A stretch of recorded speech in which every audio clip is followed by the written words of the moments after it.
اول ما واحده ست تكتب على السوشيال ميديا او تعرف اي حد انها جوزها خانها، ولاد الحلال كتير بقى اتطلقي، انت ازاي مكمله، انت ما عندكيش كرامه، هو في حد بيسامح في الخيانه، انت مجنونه، انت ما عندكيش كرامه.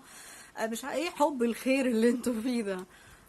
هتقولي يعني الست تسامح في الخيانة ولا الست تتطلق؟ هقولك يا فندم، إجابة السؤال ده حاجتين كلمتين: it depends. يعني على حسب. على حسب ايه؟ على حسب حاجات كتير جدا.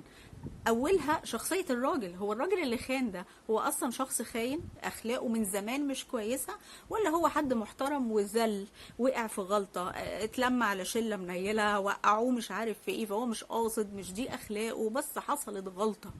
فدي بتختلف، يعني ما ينفعش نحاسب الراجل ده زي ما بنحاسب الراجل ده.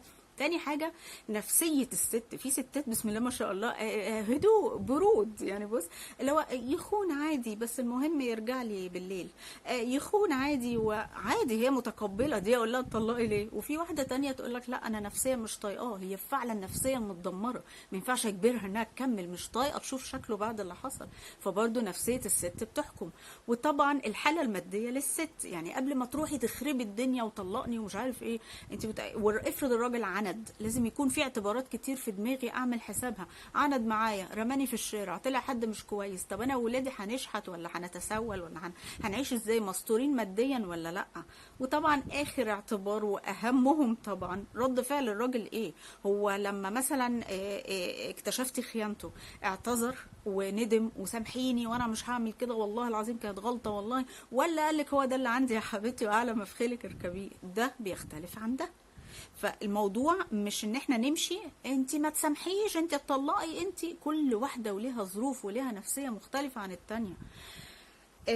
طب الحل ايه؟ يعني احنا بنرجح ده ولا ده؟ احنا بنرجح العلم يقول لك والله لو الشخص ده اول مره يغلط، والله لو الشخص ده اعتذر، في رجاله بتعتذر ويندم وسامحيني وانا زي ما خوفتك انا هرجع لك الامان تاني، وانا هطمنك، وانا هبقى كتاب مفتوح قدامك، وكل حته هروح هطمنك لغايه ما تطمني لي والله انا مش هعمل كده تاني، والله كانت زله، والله كانت غلطه.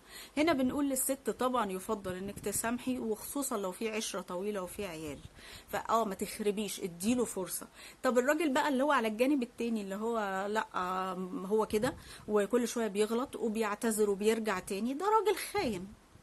قبل ما يخونك هو خان ربنا. هو يعني ايه خيانه؟ يعني عهد اتكسر، عهد وخلفت عهدي معاكي، خلف عهده معاكي وخلف عهده مع ربنا، هنا العيشه معاه بتبقى صعبه، مفيش امان.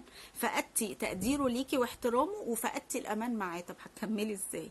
وبرده ما بنقولش لحد كمل او لا، بنقول لحد انت شوف وحسب اعتبارات معينه انت اللي تقرر. لا انا ولا ولاد الحلال اللي على السوشيال ميديا يطلعوا يقولوا كملوا ابعدوا اتطلقي، مش احنا اللي بنقول يا جماعه واحده واحده، لان خراب البيوت مش بالساهل.